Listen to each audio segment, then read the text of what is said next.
Inferno sobre rodas. Uma história de violência no trânsito que você jamais esquecerá. Por Malcolm McConnell. Para Michael Eck, 4 de agosto de 2000, era um dia normal. Naquela tarde, percorria o trajeto de mais de 2 horas entre sua casa, em Baltimore, e East Pittsburgh, na Pensilvânia, onde trabalhava como operador de empilhadeira. Numa empresa de transportes em caminhões. Pai de família sossegado, Eck trabalhava à noite, o que lhe dava tempo para passar o dia com a mulher, Dan, e a filha de 2 anos, Cristina. Havia 12 anos que todos os dias úteis Eck fazia o percurso de 120 quilômetros na rodovia interestadual 83. Sabia que o tráfego, na hora do rush, perto de York, Pensilvânia, estaria pesado naquela sexta-feira, pois as pessoas pegavam a estrada para passar o fim de semana fora. Mas até ali, seu Chevrolet Impala verde seguia com tranquilidade rumo ao norte. Antes de começar a trabalhar com empilhadeiras, Eck, 44 anos, dirigia carretas por todo o país e por isso tinha simpatia pelos caminhoneiros. A Interestadual 83 não oferecia aos motoristas, em especial aos que dirigiam carretas pesadas de 18 rodas, muita margem para erros, em caso de acidente ou emergência. Os acostamentos eram apertados, dificultando a parada segura daqueles que tivessem algum problema. Uma pequena barreira de concreto dividia a estreita rodovia de 4 pistas. Encostas íngremes e rochosas se aproximavam das pistas que levavam ao norte, enquanto um despenhadeiro que ia dar num lago descia bruscamente no lado oposto. Por volta de 14h50, Eric dirigia a 100 km horários na pista da esquerda, ao norte da saída 3. À sua frente havia um caminhão Peterbilt de 18 rodas, seguido por vários automóveis. Quando se aproximava da base de uma subida íngreme, Eric viu que o caminhão, carregado com 2 escavadeiras, era pesado demais para subir numa velocidade apropriada. Apesar disso, o motorista não mudou para a faixa da direita, a fim de dar passagem aos veículos mais rápidos. Então Eric resolveu ultrapassar o caminhão pela direita para não ficar preso no tráfego lento. Ligou o pisca-pisca, mudou de faixa, passou o caminhão, sinalizou novamente e voltou para a esquerda. Subindo a encosta, Eric se viu obrigado a reduzir a velocidade ao se aproximar de um carro mais lento logo adiante. De repente, sentiu uma leve batida no para-choque traseiro. O tipo de contato que pode ocorrer quando se manobra o carro para estacionar numa vaga muito apertada. Eric ergueu os olhos e viu a grade cromada do Peterbilt no espelho retrovisor. Foi uma colisão pequena, mas talvez tivesse feito estragos. Eric e o caminhoneiro teriam de parar para avaliar os estragos. Era tudo que ele não queria. Se chegasse com mais de meia hora de atraso, o dia de trabalho seria descontado de seu pagamento. Eck sabia que não havia espaço no acostamento da esquerda. Frustrado, olhou à direita na esperança de que o trânsito diminuísse para que ele e o caminhoneiro pudessem parar. Entretanto, a faixa da direita estava cheia de carros. Quando a pista ficou desimpedida, Eric esperou o Peterbilt avançar para a direita, mas não era isso que o caminhão estava tentando fazer. O que estava pretendendo? Logo, Eric descobriu. Com um baque terrível, os 2 para-choques colidiram. O aço do caminhão contra o plástico do Impala, Eric ficou com a boca seca de pavor. Com a força do impacto, o banco de Eric correu no trilho, sacudindo como um boneco de pano. O motor morreu. Ele tentou virar o volante, que mal se mexeu. O servofreio também parou de responder. Ele está batendo em mim de propósito, pensou Eck. Atrás dele, pôde ouvir o ruído das reduções de marcha e o rosnado do motor diesel quando o caminhão avançou mais uma vez.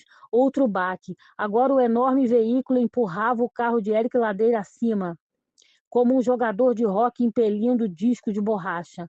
Sem o motor, era quase impossível dirigir um Impala, e os pneus mais largos criavam resistência na estrada.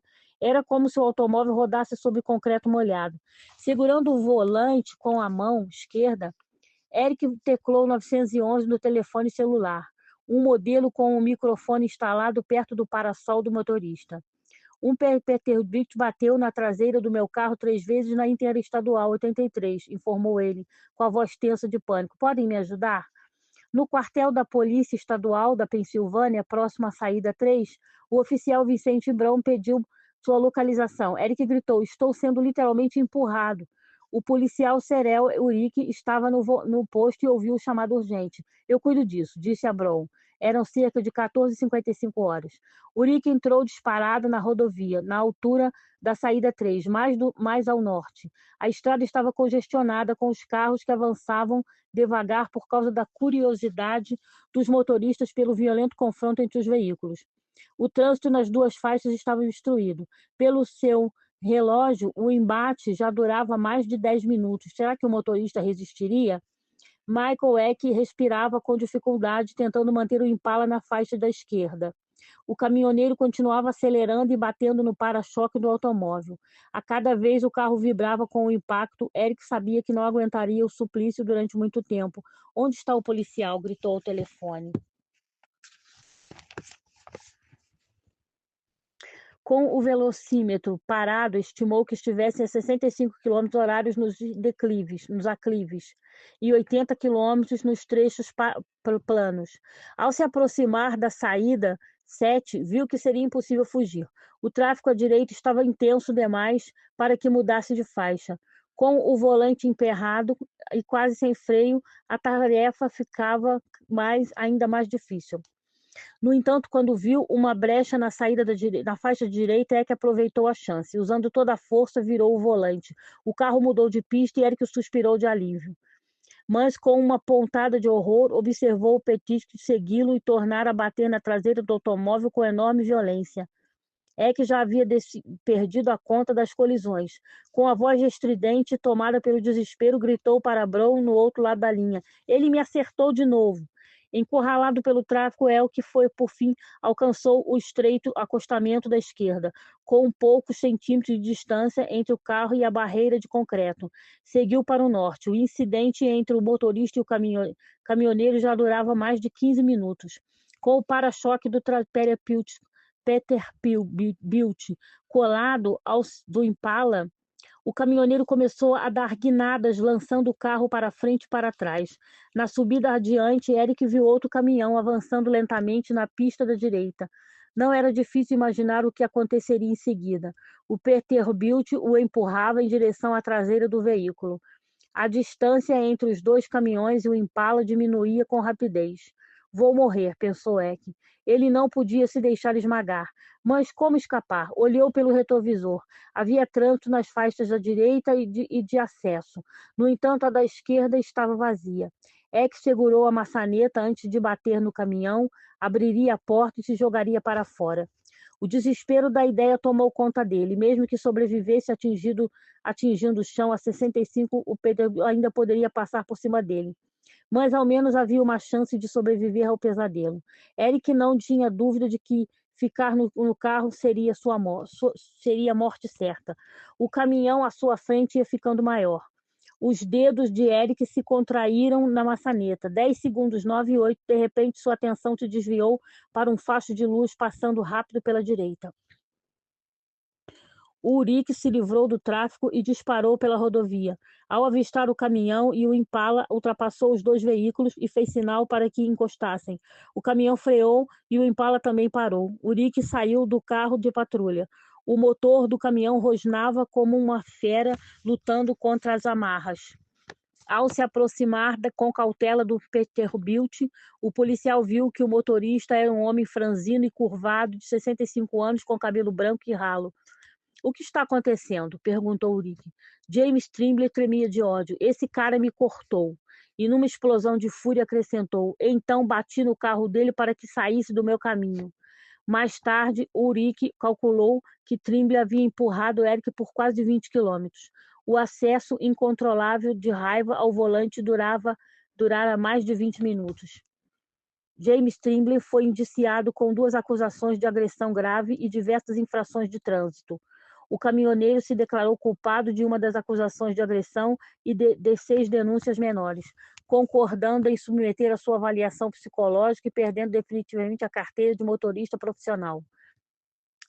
Trimble não quis falar às seleções.